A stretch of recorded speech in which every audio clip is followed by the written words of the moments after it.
गोपीचंद पडळकर हा एक दुष्काळ भागातला कार्यकर्ता, बहुजन समाजाच्या घरामध्ये जन्माला आलेला कार्यकर्ता, फाटका कार्यकर्ता आज संघटनेच्या किंवा संघटन कौशल्याच्या जोरावरती सामान्याचा प्रश्न हातामध्ये घेऊन प्रस्थापितांच्या विरुद्ध विस्थापितांची लढाई लढणारा एक बहुजनाचा ठाण्या वाघ म्हणून या महाराष्ट्रानं पाहिला, या भागानं पाहिला. आणि एकदा माणूस लढायला उभा राहिला की मग जीवाभावाची माणसं ही आयुष्यामध्ये आपल्या येत असतात. आणि ही जीवाभावाची माणसं नुसती जीवाभावाची असत नाही, तर जीव वळून टाकायला तयार ज्यावेळी माणसं होतात त्यावेळी एक हिरा जन्माला येत असतो. आणि त्या हिऱ्याचं नाव आहे आमदार गोपीचंदजी पडळकर. या ठिकाणी ज्यांनी प्रेम केलं अगदी दत्तात्रय कटरे 2006 साली, जेव्हा 2006 म्हणजे आज झालं त्याला 14 वर्ष. 2006 साली मी चळवळीत काम करत असताना मी गोपीचंद पडळकरला जाता येता भेटायचा. कधीतरी रस्त्याला आमची भेट व्हायची, आटपाडीला भेट व्हायची. मग ते लगेच चहा पाणी, जाताना वडापाव कागदात बांधून आम्हाला द्यायचे, काय केळाचे एखादी फुले द्यायचे. आणि मी आपला त्यांना भाव म्हणायचा, काय राव तिकडं थांबलाय तुम्ही, या की संघटनेत. आमचं आपलं कायमच काम चालत होतं. दिसल गडी त्याला म्हणायचं या की संघटनेत, या की आम्हालाच माहित नव्हतं आम्ही बाहेर गावात जाणार आहे. पण 14 वर्ष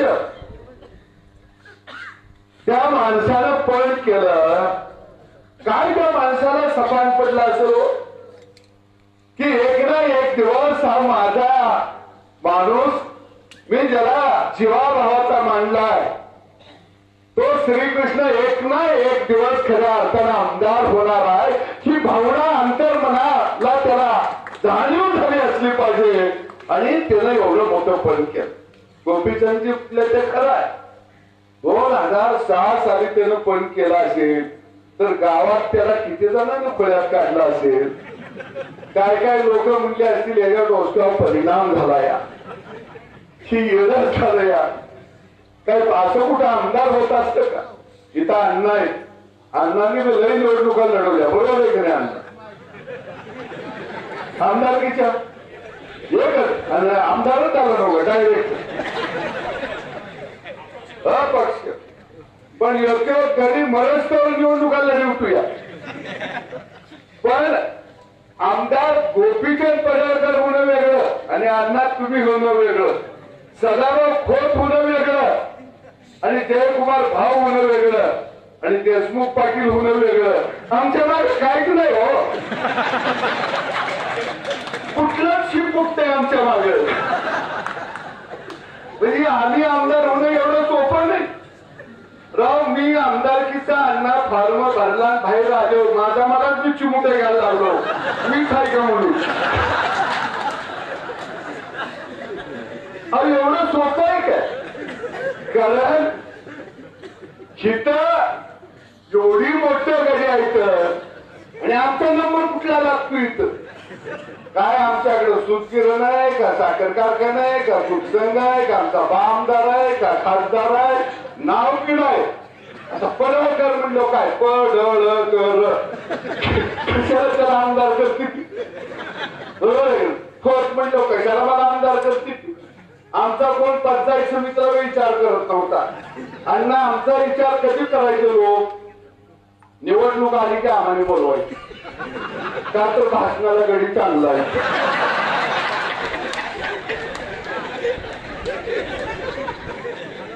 म्हणजे लग्नाचा सीझन झाला की बँडवाल्याला सुपारी. तसं आम्ही निवडणूक आली की सुपारी आम्हाला द्यायची, मग आम्ही बी पुन्हा उद्या कणकून आणायची. आम्हाला करायचंच नाही हो, या गाड्याने सीझन वाली बोलवलं या.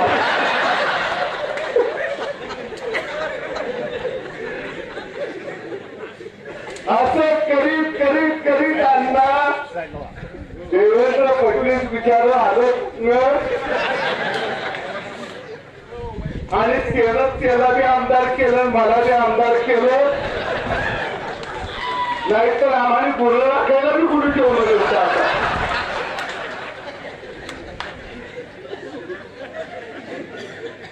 खरंच एवढ्या माणसानं त्या मोठे उपकार केलं. जानकर साहेबाला आमदार केलं, दोंडाव. आठवले साहेबांना आमच्या दोंडाव खासदार केला अण्णा. म्हणजे तळातली माणसं बरोबर घेऊन जाण्याचं कौशल्य मी काही कौतुक आहे म्हणून नाही, हे देवेंद्र फडणवीस या व्यक्तिमत्वाकडे आहे. आणि म्हणून आज जया भाऊचं म्हणले ते गोष्ट खरी आहे. कारण पहिल्यांदा तिथं आम्ही बघितलं की आपल्या कार्यकर्त्याला आपल्यासाठी सुदामा जो कार्यकर्ता बनला, त्या कार्यकर्त्याचं पायी होत असताना मी गोपीचंद पडळकरांच्या हाताकडे बघत होतो. ते नक्की नव्हतं आत्मीयतेनं ते त्याच्या पायावर हात फिरवत होते, पाय पोळत होते, दुधाने आंघोळ घातली आणि त्या बिचाऱ्यांच्या पायामध्ये सन्मानानं चांदीचं चप्पल घातलं. तुम्ही म्हणाल चांदीचंच का घातलं, पण सोन्याचे दिवस आले पुन्हा सोन्याचं घालू. आणि भाऊ म्हणजे ती गोष्ट खरी आहे. म्हणजे भाऊ मी माझ्या आयुष्यामध्ये पहिल्यांदा चप्पलचं पूजन केलं. मला पहिल्यांदा आम्हाला चप्पलच लवकर मिळाले नव्हते. म्हणजे शाळा आम्ही बिन चप्पलाची शिकलो.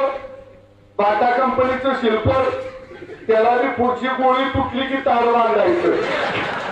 पावसाळ्यात ते शिल्पर एवढं भारी असायचं ते केसापर्यंत कलर मारून मोकळे यायचं.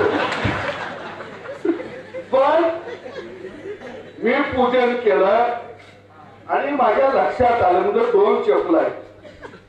मला एका बाजूला बसवलंय, भाऊला एका बाजूला बसवलंय आणि आलीकडं मला बोले भाऊ म्हणते तुम्हीच तुझा की दुसरं.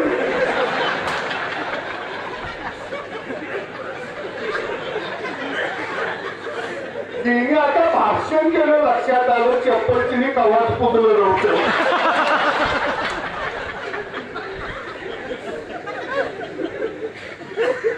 मी म्हणलं जे तुमच्या बाजूला आहे ते तुम्ही पूजा, माझ्या बाजूला.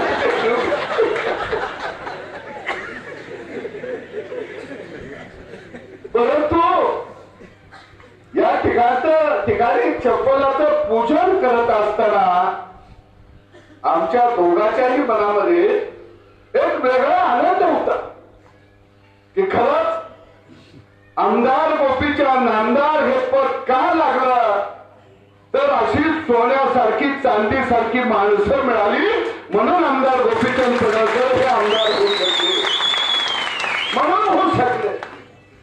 अशी जीवाभावाची माणसं, शेताबातात राबणारी माणसं, खंद्याला खंदा लावणारी माणसं, जीवाला जीव लावणारी माणसं मिळाली म्हणून खऱ्या अर्थाने एक सामान्य कार्यकर्ता, सामान्य कुटुंबातला शेतकऱ्याचा पोरगा आज या पदापर्यंत जाऊ शकला, या पदापर्यंत पोहोचू शकला. अण्णा या ठिकाणी म्हणले की मी गोपीचंद पडळकरांना सांगितलं व्यासपीठावर कोण आलं कोण गेलं याची चिंता करू नका, समोरची माणसं सांभाळा. अण्णांचा सल्ला हा ज्येष्ठ म्हणून खरंच खरा आहे. आणि अण्णा त्यांच्या व्यासपीठावर काही मी कोणी येत सुद्धा बघितलं नाही, पण माझ्या व्यासपीठावर आई शपथ कवाच कोणी येत नव्हतं. खरं निवडणुकीला सगळे असायचे, पण निवडणूक झालं की आमचाच वेगळा काम सुरू असायचं. मी लोकसभेची निवडणूक लढवली त्यावेळी अण्णा मी लय जणाला भेटलो, मला मदत करा, मला मदत करा. कोण म्हणायचं आत्म करतो, कोण म्हणायचं जरा विचार करतो. भाऊने आपली मला मदत केली. एका बाजूला आर्थिक ताकद बी दिली, वाईट तिकडं बी काम केलं, पुन्हा रणजित निंबाळकरला बी मला जोडून दिलं. आणि मी पडल्यावर भाऊनं फोन मी मला केला, लय वाईट झालं म्हणजे.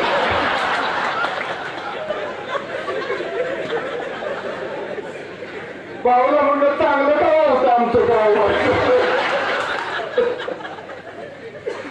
आणि खरंच, आणि तिथनं जी भाऊची आमची जी मैत्री सुरू झाली, आणि ती मैत्री तिथं मोजमापच असू शकत नाही.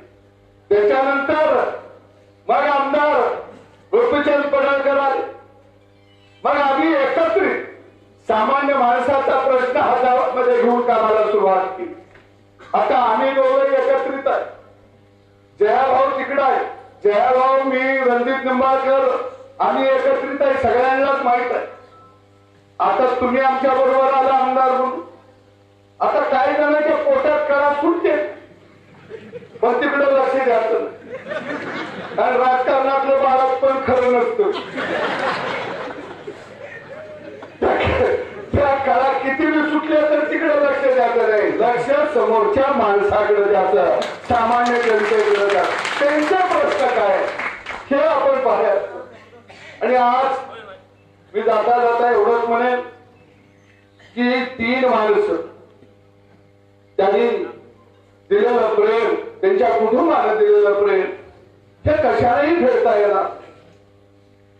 आणि या ठिकाणी सध्या आमदार गोपीचंद पडळकर म्हणलं की टीआरपी जास्त आहे. कसं बी तास मारलं तरी टरारा ऊन येतं.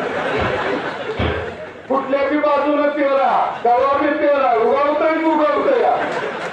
आणि जिल्ह्यात कोण बी आलं तर नाव तुमचं येतंय. आता परवा पण कधी येऊन गेलो राष्ट्रवादीच, काय काय तुम्हाला म्हणले, तुमच्यावर टीका टिप्पणी लई केली. मी बघितली. कोण म्हणलं हे घेतलं, कोण म्हणलं दारू विकली. त्याला म्हणायचं गांड्या बी का तू इथून का चिलिंग लावायला.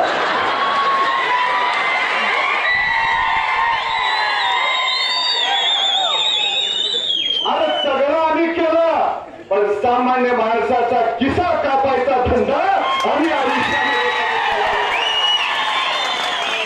अरे आमदार गोपीचंद पडळकर आमदार झाला, ते जनतेचा किस्सा कापून आमदार झाला नाही, तर ज्यांनी जीव वळून टाकला त्या जनतेच्या पायात चांदीच्या चपला घालण्या एवढं प्रेम करणाऱ्या माणसाच्या जीवावर आमदार झाला. पण काय माणसांना 4 पुस्तकं वाचली, इतिहास वाचला की मग खेळल्यागत एवढी भागीगिरी करते की. अरे इतिहास आम्हाला माहित आहे, कारण ही महाराष्ट्राची भूमी साधू संतांची भूमी, ही महाराष्ट्राची भूमी छत्रपती शिवरायांची भूमी आहे, शाहू फुले आंबेडकरांची ही भूमी आहे. आणि त्या मातीत बहुजनांची पोरं म्हणून आम्ही जन्माला आलोया. अरे तुम्ही आम्हाला आमचा इतिहास सांगू नका, फक्त तुम्ही सामान्य जनतेच्या छतावर बसलाय, तेवढं छतावर न उठा. जनता स्वतः उभा राहायला तयार आहे. वाच आता सरकार तुमचं आहे, आम्ही टीका केल्या आणि आमचं कामच आहे ना. आता आम्ही टीका, तुमच्या चुका दाखवणार, तुम्ही काम करा. इथं पत्रकार मित्र आहे, मी आमदार असताना, मंत्री असताना माझ्यावर लई टीका यायचं. मला जया भाऊ सांगायचं अजिबात बोलायचं नाही, तोंडावर बोल, तोंडावर बोल. पेपरला किती बी बातम्या आल्या, मला राग लई याचा. जया भाऊ बोलायचं नाही. मग त्यावेळी मला कळलं लॉकडाऊन म्हणजे. अरे जन सत्तेमध्ये आहे त्याला जनतेचा प्रश्न जाणून घ्यायचे असते ती.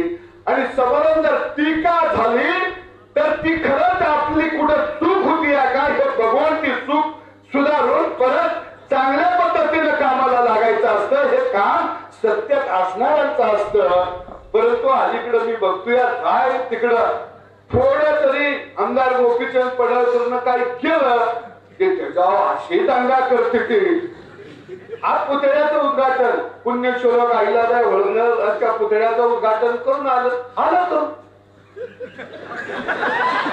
काय कोणा तुम्ही नाव करा.